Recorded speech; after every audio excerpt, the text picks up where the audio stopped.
సెక్రటేరియట్లో కులగణన cabinet sub committee భేటీ అయింది. కమిటీ చైర్మన్ మంత్రి ఉత్తమ్ అధ్యక్షతన కొనసాగుతున్న ఈ సమావేశంలో కో చైర్మన్ మంత్రి దామోదర రాజనరసింహ, సభ్యులు సీతక్క, పొన్నం, శ్రీధర్ బాబు పాల్గొన్నారు. ఇప్పటికే సర్వే వివరాలను కమిటీ చైర్మన్ ఉత్తమ్ కుమార్ రెడ్డికి బ్రీఫ్ చేశారు. Plan department principal secretary Sandeep Sultania కులగణన రిపోర్ట్ పై సుదీర్ఘంగా చర్చించిన తర్వాత ప్రభుత్వానికి నివేదిక అందించనుంది సబ్ కమిటీ. ఈ నెల 5న కేబినెట్ భేటీలో కులగణన రిపోర్ట్ పై చర్చించి ఆమోదించనున్నారు. అదే రోజు మధ్యాహ్నం అసెంబ్లీ స్పెషల్ సెషన్ లో కులగణనపై డిస్కషన్ చేసి ఆమోదించనున్నారు.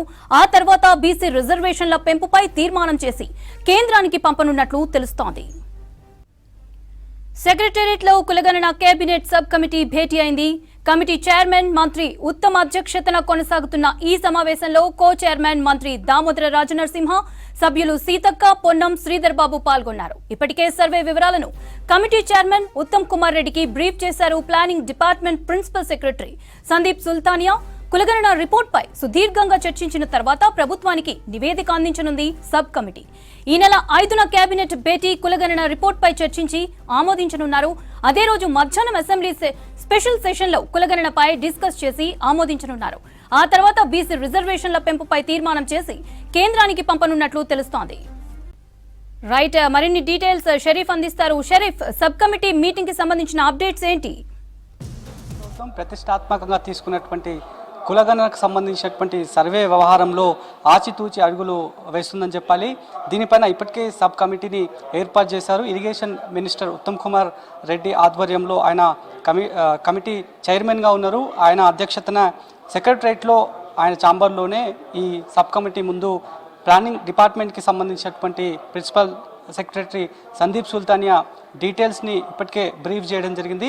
దీంట్లో భాగంగానే మరి కాసేపట్లోనే జాయింట్ ప్రెస్ మీట్ పెట్టి ఉత్తమ్ కుమార్ రెడ్డి మీడియాతో మాట్లాడే అవకాశం కనిపిస్తోంది.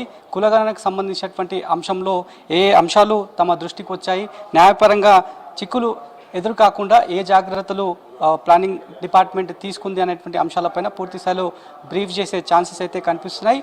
ఉత్తమ్ కుమార్ రెడ్డితో పాటు కమిటీ చైర్మన్గా ఉత్తమ్ కుమార్ రెడ్డి ఉన్నారు.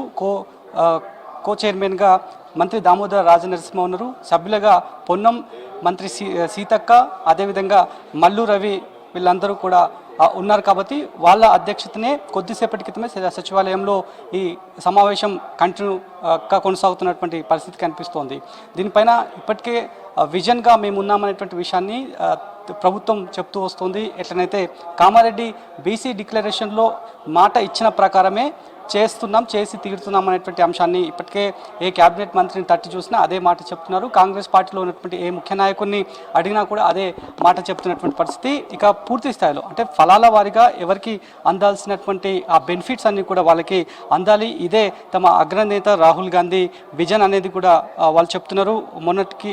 మొన్న ఆయన తెలంగాణ రాష్ట్రానికి వచ్చిన తర్వాత సంప్రదింప సభలో కూడా ఆయన చాలా కీ పాయింట్స్ని కూడా ఆయన చెప్పడం జరిగింది. నేషనల్ వైడ్గానే ఇదొక రోల్ మోడల్గా తెలంగాణ రాష్ట్రం కాబోతోంది. తెలంగాణ ప్రభుత్వాన్ని ఇప్పటికే ఈ సర్వేకి సంబంధించి కేవలం 50 రోజుల టెన్యూర్లోనే చాలామంది లక్షల మంది ఎమ్యూనరేటర్లు 3 సార్లు స్క్రూటినీ చేశారు. వాళ్ళ సామాజిక నేపథ్యం ఏంటి, వాళ్ళ ఉద్యోగం ఏంటి, వాళ్ళకి సంబంధించినటువంటి కులాలు, ఉపకులాలకు సంబంధించినటువంటి అంశాలపైన కూలంకుషమైనటువంటి రిపోర్ట్ని తీసుకోవడంలో తెలంగాణ ప్రభుత్వం, కాంగ్రెస్ పార్టీ సక్సెస్ అయిందని చెప్పి ఇప్పటికే రాహుల్ గాంధీ తెలంగాణ ప్రభుత్వం పైన, అధికారులపైన ప్రశంసల వర్షం కురిపించినట్లుగా ఒకటి తెలుస్తోంది. సో ఈ సర్వేకు సంబంధించి దాదాపు 50 రోజుల పాటు జరిగినటువంటి సర్వేలో 103,889 మంది ఎన్యూమరేటర్లు పార్టిసిపేట్ చేశారు. ఆ ఎన్యూమరేటర్స్ అంతా కూడా ఆ డీటెయిల్స్ అన్నింటినీ కూడా సేకరించినటువంటి సిచ్యువేషన్స్. దీంట్లో కంప్లీట్గా 96.9% కుటుంబాలు సర్వేలో పాల్గొంటే 3,54,00,000 మంది సర్వేలో పాల్గొన్నారు. 3.1% సర్వేకి నిరాకరించరు. ఎందుకంటే మొదటి నుంచి కూడా ఎప్పుడైతే తెలంగాణ ప్రభుత్వం సర్వేను ఇనిషియేట్గా తీసుకొని సర్వే కొనసాగించిందో రూరల్ ఏరియాలో ఉన్నటువంటి వాళ్ళు ఇంట్రెస్టింగ్గా వాళ్ళు వచ్చి వాళ్ళుగా డీటెయిల్స్ ఇచ్చారు. ఇక అర్బన్ ఏరియాకి వచ్చేసరికి చాలామంది డీటెయిల్స్ ఇవ్వడానికి డినే చేశారు. ఆ డినే చేసినటువంటి వాళ్ళ సంఖ్యనే అది.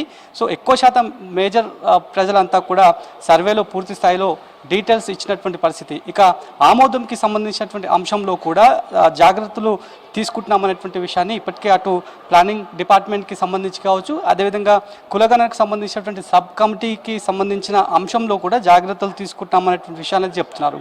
ఇప్పుడు ఈ నెల 5న సెపరేట్గా ప్రత్యేకమైనటువంటి అసెంబ్లీ సమావేశాలు కొనసాగుతున్నాయి. ఆ అసెంబ్లీ సమావేశాల్లో చర్చ చేసిన తర్వాత దీనిపైన ఫర్దర్గా యాక్షన్ ప్లాన్ ఉండబోతోంది.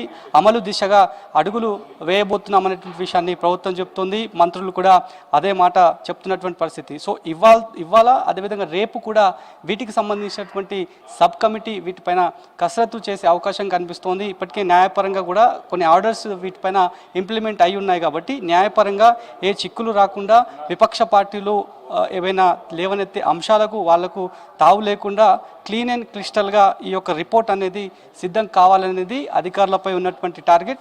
దాంట్లో భాగంగానే అదే కమిట్మెంట్తో ఈ ప్రభుత్వం అంతా కూడా నడుచుకుంటుందని చెప్పాలి. సో మరి కాసేపట్లోనే ఉత్తమ్ కుమార్ రెడ్డి ప్రెస్ కాన్ఫరెన్స్ సెక్రటరేట్లో జరిగే అవకాశం ఉంది. వాటికి సంబంధించి కూడా పూర్తి డీటెయిల్స్ కూడా ఇప్పటికే బ్రీఫ్ చేసేటువంటి ఛాన్సెస్ అయితే కనిపిస్తున్నాయి. ఇక్కడైతే ప్లానింగ్ కమిటీకి సంబంధించినటువంటి ప్రిన్సిపల్ సెక్రటరీ సందీప్ సుల్తానియా దగ్గర నుంచి పూర్తి స్థాయిలో ఆధారాలన్నీ కూడా సేకరించారు. ఇండెక్స్ అంటే ఏ సామాజిక వర్గం వారు ఎంతమంది ఉన్నారు, ఏ రిజర్వేషన్ ఎవరికి వర్తింపజేస్తున్నారు, అది అందులో ఉన్నటువంటి కులగణనకు సంబంధించినటువంటి వ్యవహారంలో ఎవరెవరి పాత్ర ఎంతెంత ఉంది అనేటువంటి విషయాలపైన ఆ ఇండెక్స్ రూపంలో కేటగరైజ్ లాగా పూర్తి డీటెయిల్స్ ఇప్పటికే అధికారులంతా కూడా సిద్ధం చేశారు. వాటిని పూర్తి స్థాయిలో ప్రజలకు వివరించే అవకాశం అయితే మరి కాసేపట్లో కనిపిస్తోంది.